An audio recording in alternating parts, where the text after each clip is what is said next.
Projeto Nosgor Sonora apresenta Contos Nosgorianos, A Montanha Proibida, de M. Selendorn. Capítulo 28 Os Mares e o Pântano.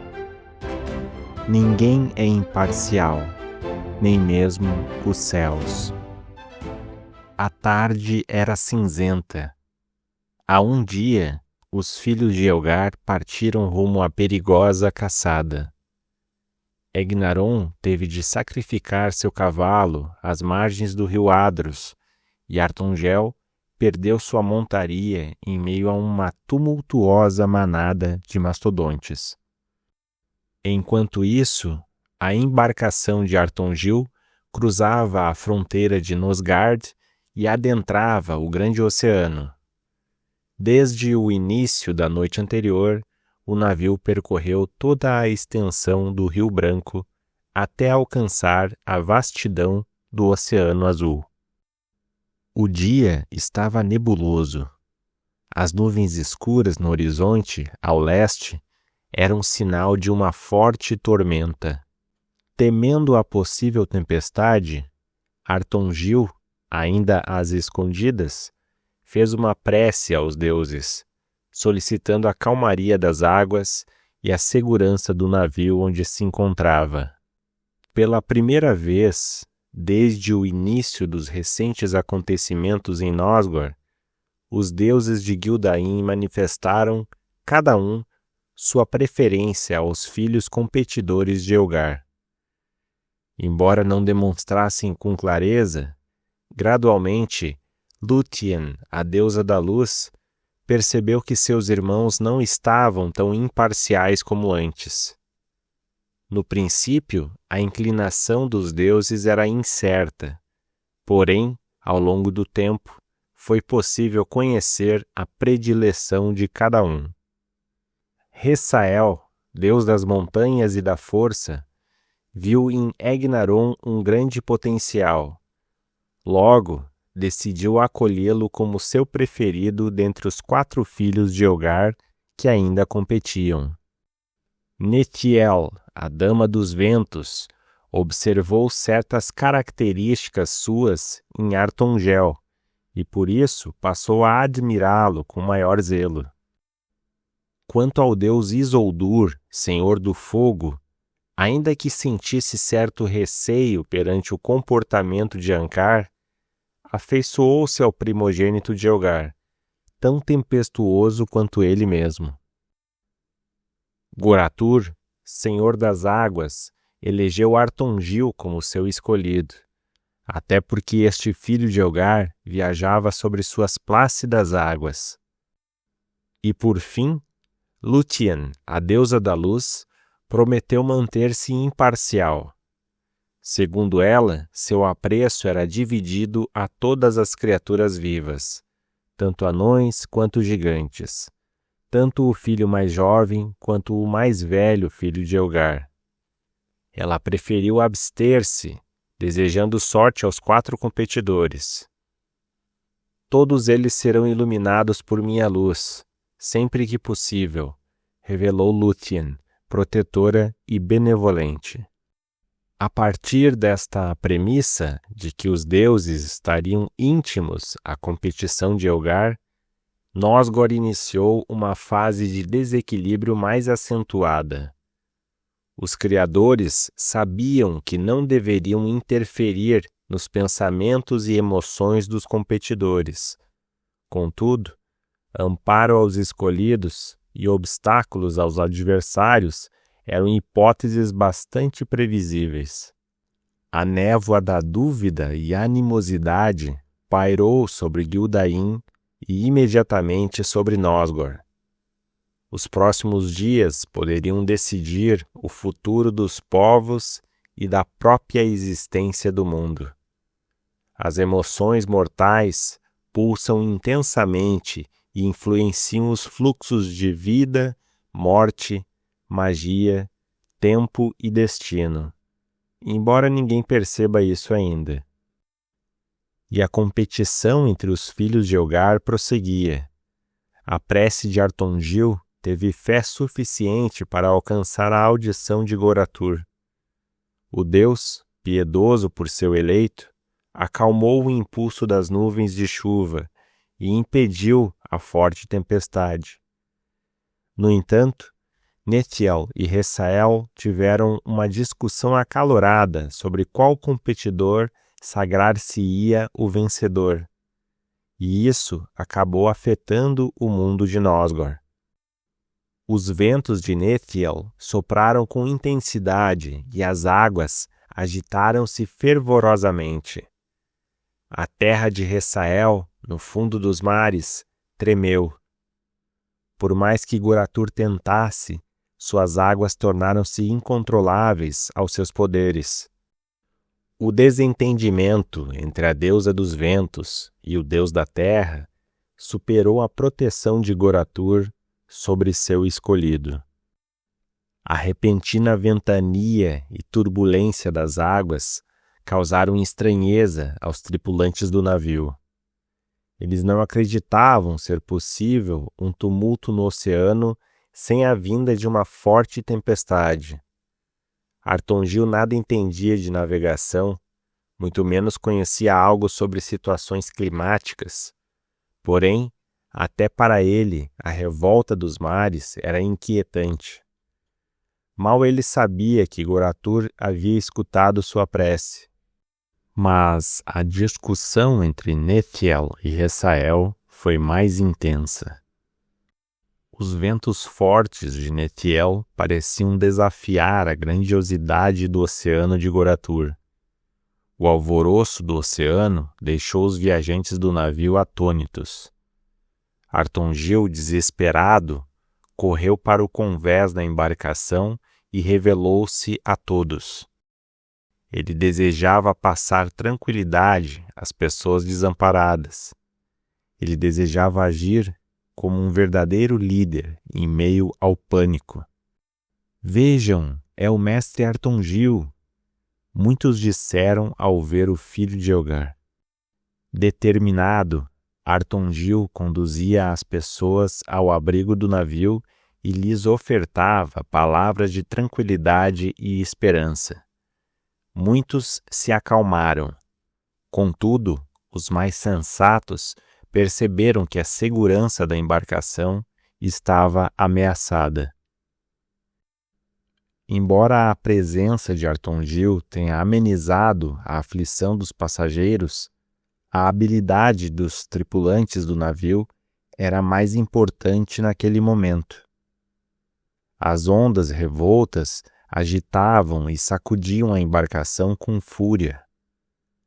As águas jorravam para todos os lados e encharcavam o convés.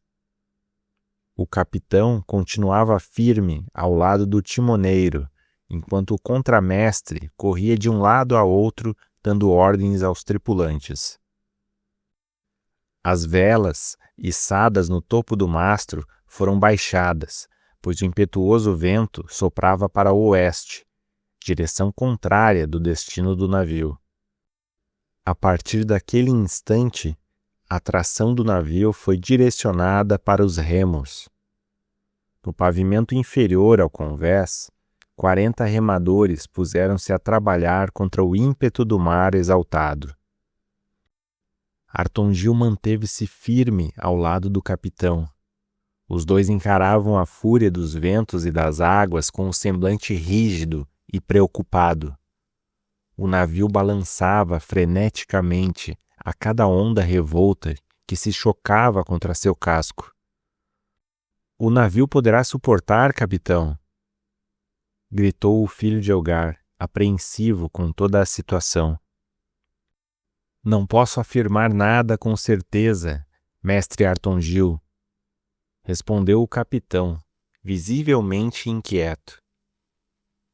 "Em todos esses anos de navegação, jamais presenciei um vendaval desta proporção. Oremos aos deuses para que os ventos se acalmem." O filho de Elgar percebeu que o capitão do navio deveria mostrar-se forte perante as dificuldades. Afinal, se o seu desespero transparecesse, o caos estaria instaurado em todo o navio. A feição carrancuda do capitão escondia um homem bastante receoso com a segurança do navio. Inesperadamente, os ventos mudaram a direção. Sopravam desta vez para o norte. E com a repentina mudança do vendaval, as ondas e águas alteraram sua forma de agitar-se. A partir desta alteração, a catástrofe teve início. Uma onda de proporções colossais ergueu-se com imponência e fúria. "Protejam-se! Grande onda a estibordo!"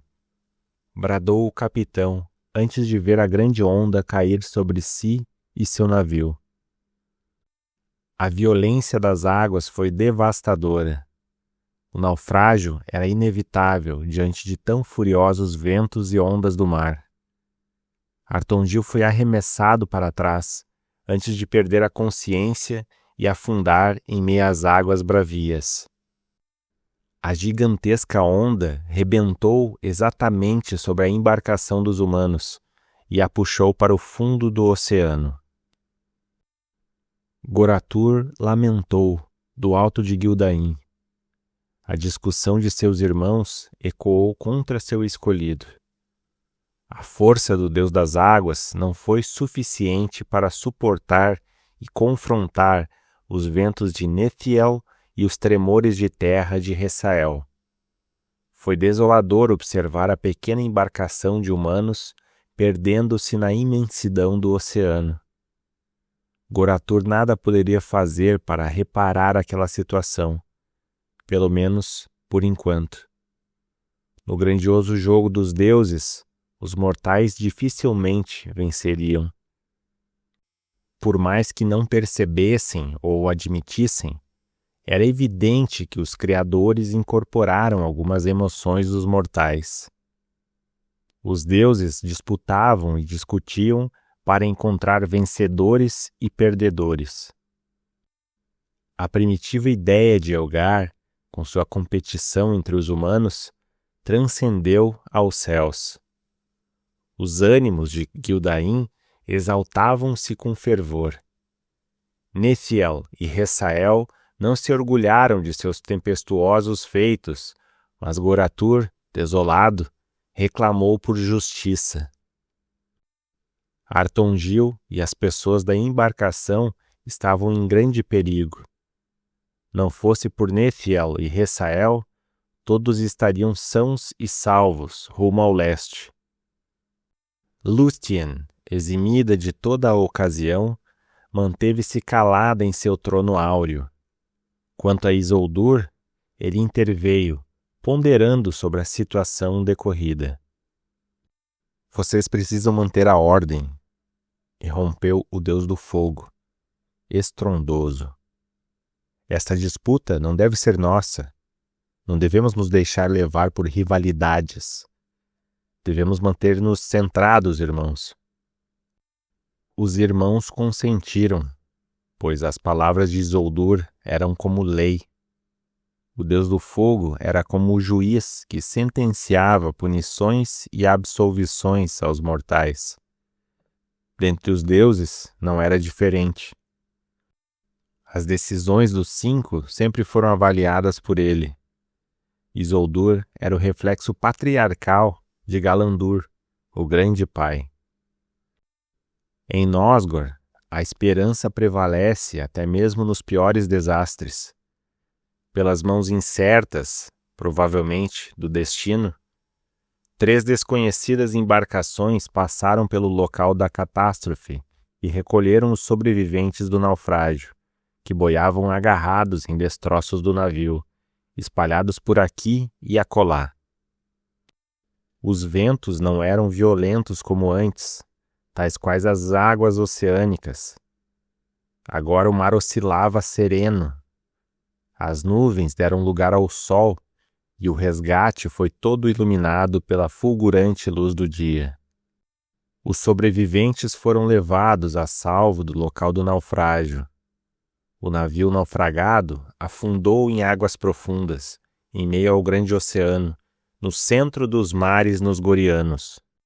Nos poucos momentos de consciência a bordo dos navios de resgate, os náufragos foram tranquilizados pelas vozes serenas da tripulação.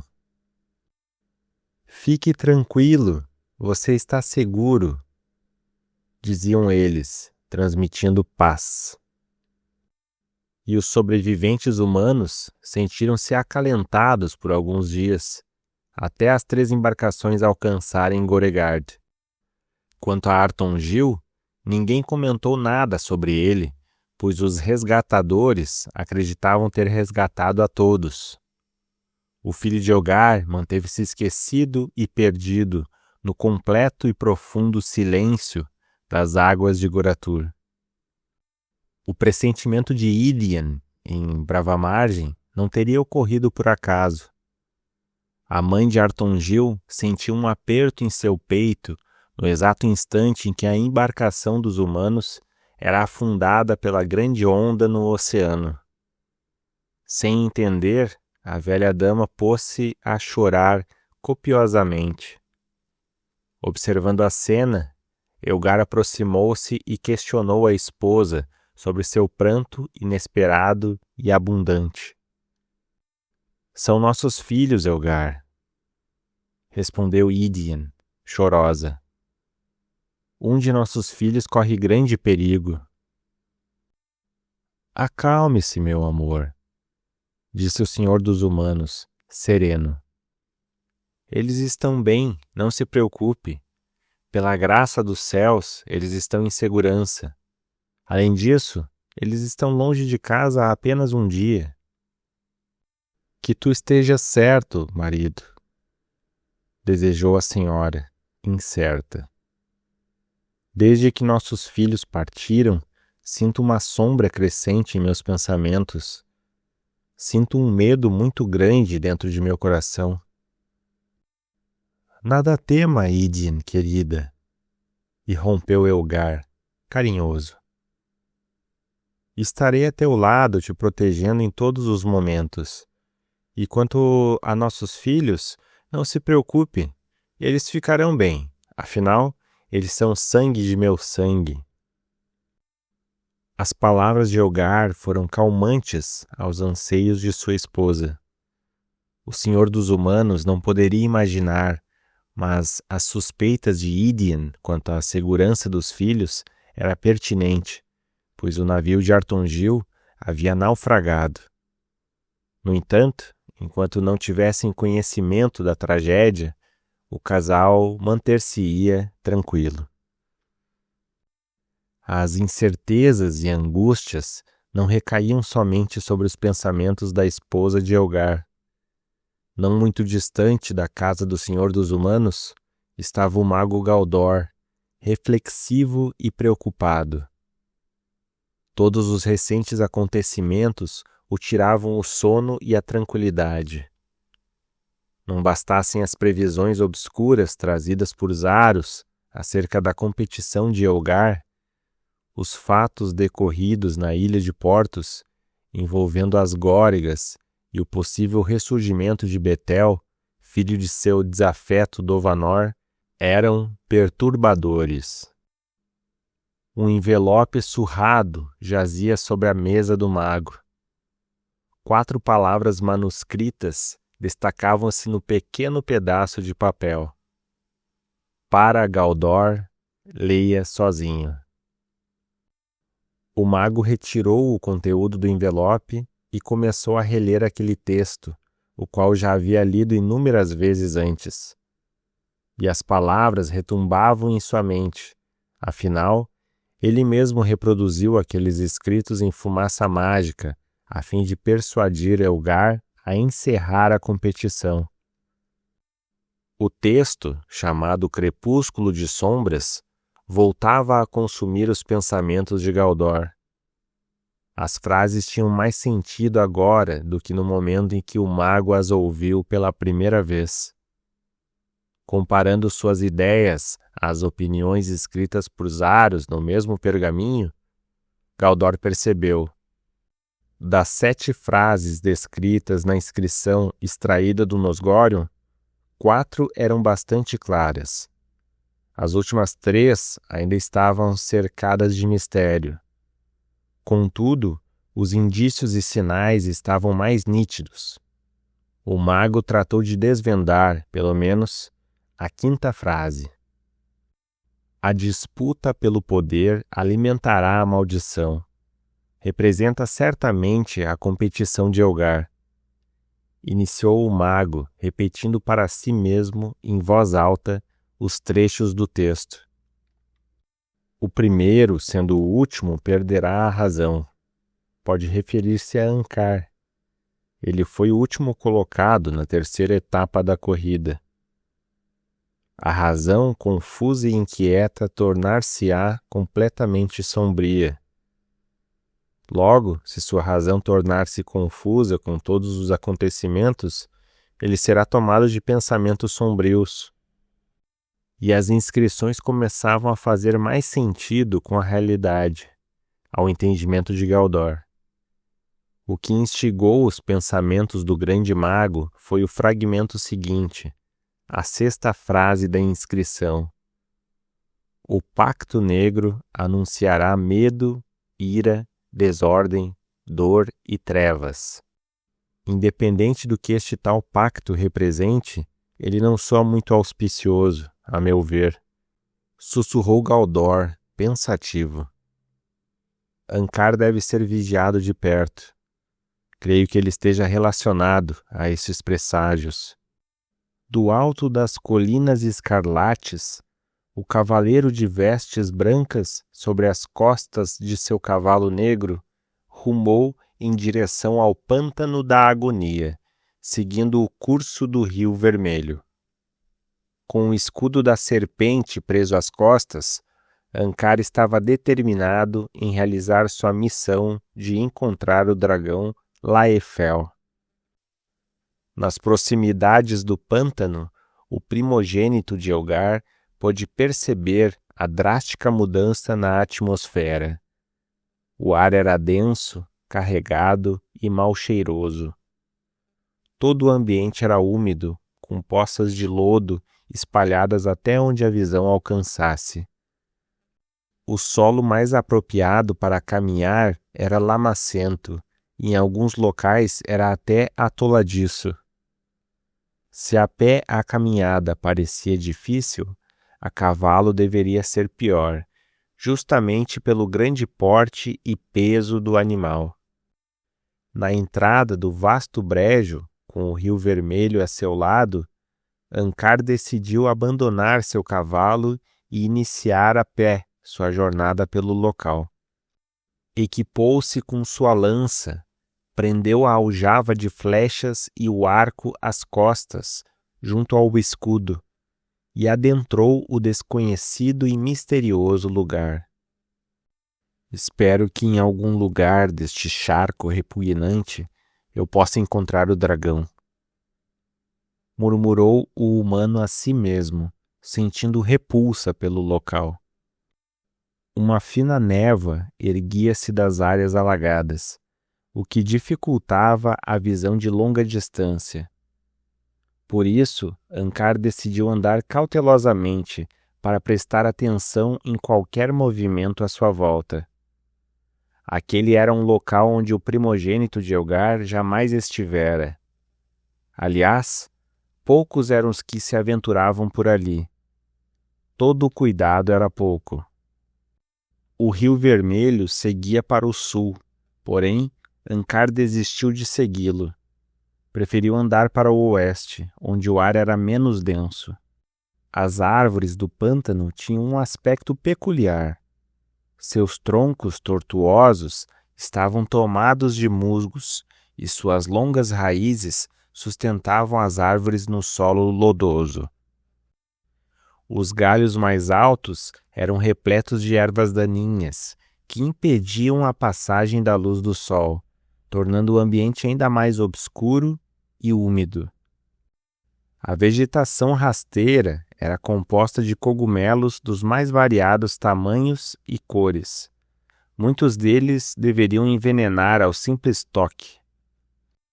Vez que outra, Ankar percebeu criaturas rastejantes, passarem correndo próximo de seus pés, porém ignorou-as. Eram todas inofensivas. Naquela situação, nada tiraria o foco da atenção e concentração do humano. Ele estava decidido em encontrar o dragão Laefel no interior daquela floresta pantanosa, nem que isso lhe custasse dias. Os ruídos do pântano eram muito característicos. Aves grasnavam freneticamente no topo das árvores mais altas. Sapos e rãs coachavam em sinfonia na margem de pequenas poças. Grilos cricrilavam nos galhos mais baixos. O único som incomum eram os lentos passos do humano contra o solo encharcado. Repentinamente, os sons cessaram. Ankar parou seu movimento de imediato, pois havia algo estranho acontecendo. Gradualmente, outros ruídos nasceram. Eram passos. Dezenas de passos marchavam no charco e se aproximavam de onde o humano estava. Apreensivo, Ankar esgueirou-se para trás de uma árvore de largo tronco e aguardou. Seus joelhos afundaram em uma cova lamacenta. Eles eram muitos. Para a sorte do humano, nenhum dos indivíduos notou sua presença. O grande grupo reuniu-se exatamente onde Ankar estivera instantes atrás. Discretamente, o filho de Elgar espiou por detrás da árvore e contemplou figuras que jamais imaginara que veria. Ele acreditava que aqueles seres fossem mitos, pois muito ouviu falar, mas nunca ninguém comprovou sua existência. A visão de Ankar era única. "Ele deve estar por perto", bradou um dos indivíduos, de voz rígida como uma rocha. "Continuem procurando." Lentamente, o grupo de indivíduos se desfez. Um a um, eles espalharam-se por entre as árvores de tronco retorcido e as poças de água lodosa. Ankar sentiu-se aliviado por alguns instantes. Foi difícil para o humano assimilar tal descoberta. A um momento, aqueles seres faziam parte de fábulas infantis e lendas. Seriam eles hostis ou amistosos? Além disso, o que procuravam? Seria por Laefel, assim como Ankar procurava? O filho de Elgar não demorou a encontrar as respostas de seus questionamentos. Com a partida do grupo de indivíduos, Ankar caminhou cautelosamente para onde a maioria dos seres havia se deslocado. No entanto, ele não percebeu estar sendo seguido. Um dos sujeitos havia ficado para trás, justamente para permanecer em seu encalço. Os sons do pântano não eram como antes. Os pássaros pareciam estar mais distantes. Sapos e rãs não coachavam com tanto vigor quanto antes, e os grilos pareciam mais afastados do que as aves estavam. Ankar sentiu uma certa apreensão no ar. Então, decidiu parar seus movimentos. Seus instintos inatos de caçador, unidos de seus sentidos aprimorados de mago, lhe indicaram uma ameaça provinda de suas costas. Num salto, Ankar volveu para trás para desmascarar seu perseguidor. Contudo, o filho de Elgar foi surpreendido pelo solo traiçoeiro do pântano da agonia. O humano começou a afundar no lodo viscoso do brejo e não teve tempo para reagir. Antes mesmo que pudesse ponderar brandir sua lança, a emboscada caiu sobre ele. Todo o grupo de indivíduos reapareceu, bradando com ímpeto e furor. Um deles encarregou-se de lançar uma grande rede feita de cipós sobre o primogênito dos humanos. A rede, aliada à lama atoladiça do pântano, manteve Ankar tolhido no charco lodoso, até a chegada do líder do grupo de faunos. Os faunos são criaturas fantásticas, tais quais os centauros da floresta de Acarã. No entanto, eles são metade homem, metade bode. Andam sobre duas pernas. Têm muitos pelos no peito e na cabeça. Possuem pés e chifres caprinos, torso e face humanos.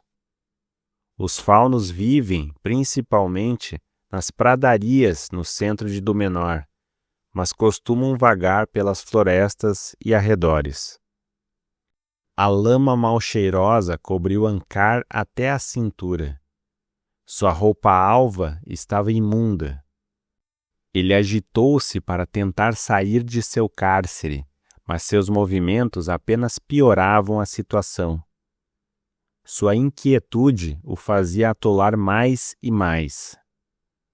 Suas armas eram inúteis naquele momento.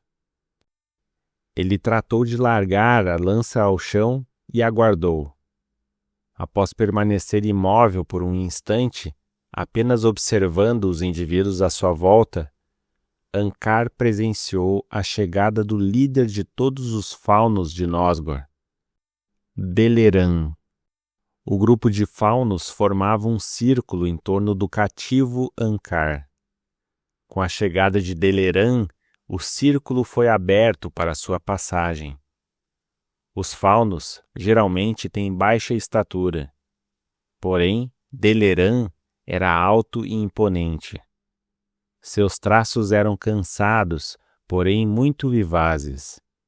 Ele era o mais velho de seu povo, bem como o mais sábio e respeitado. Deleran aproximou-se de Ankar e ficou calado, apenas analisando o humano, como se desejasse ler a mente do filho de Elgar. O prisioneiro sentiu-se acuado e intimidado com o olhar penetrante do líder dos faunos. "Vocês estão aqui atrás dele também, não é?" perguntou Ankar, cauteloso. O fauno líder manteve-se em silêncio, apenas observando o filho de Elgar minuciosamente. O grande grupo seguia seu mestre e não esboçava reação alguma. Ankar começou a sentir-se perturbado com os olhares fixos em si, sem nenhuma palavra proferida.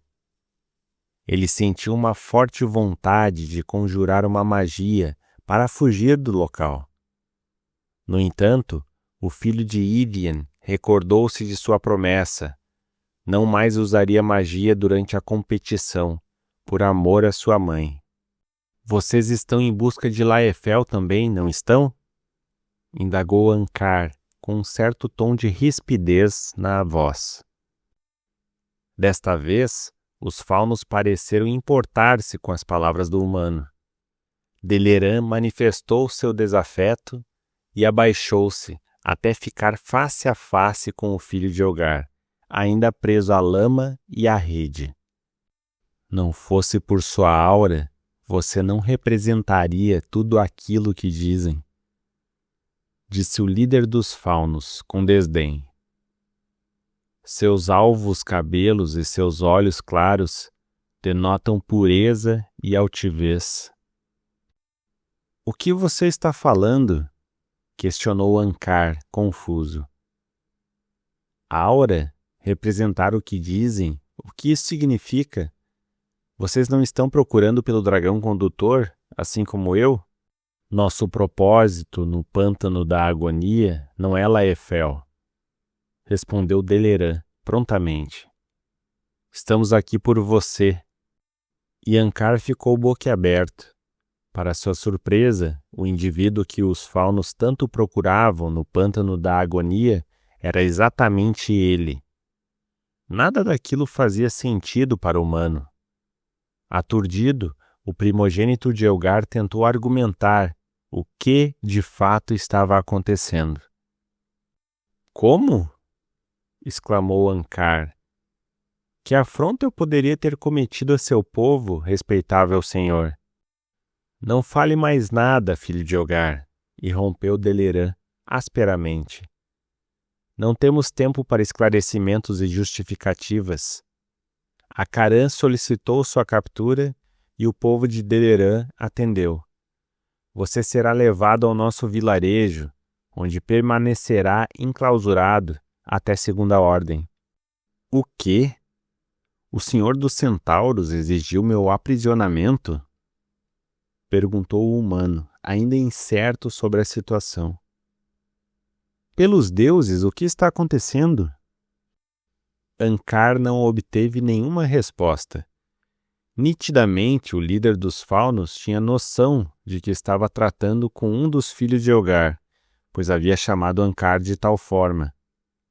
O que perturbava o humano era o fato de Acaran, líder dos centauros, desejar sua prisão. Será que a solicitação do senhor dos centauros teria relação ao incidente decorrido no acampamento dos humanos? O primogênito dos humanos teria de esperar bastante tempo para poder sanar sua dúvida. Enquanto refletia intensamente sobre sua sorte, os faunos o recolheram do atoleiro e amarraram seus braços com uma corda. Sua lança, arco e flechas foram recolhidos por seus captores. O brilhante escudo da serpente, ainda preso às suas costas, foi o único instrumento da competição mantido sob seu poder. Ao que tudo indicava, Ankar estava fadado ao cárcere no vilarejo dos faunos, até um encontro com o senhor dos centauros, onde poderia obter explicações por sua captura. Contudo, a sorte do humano começou a mudar. Desta vez, foi como se o deus do fogo tivesse decidido intervir por ele. Fim do capítulo 28.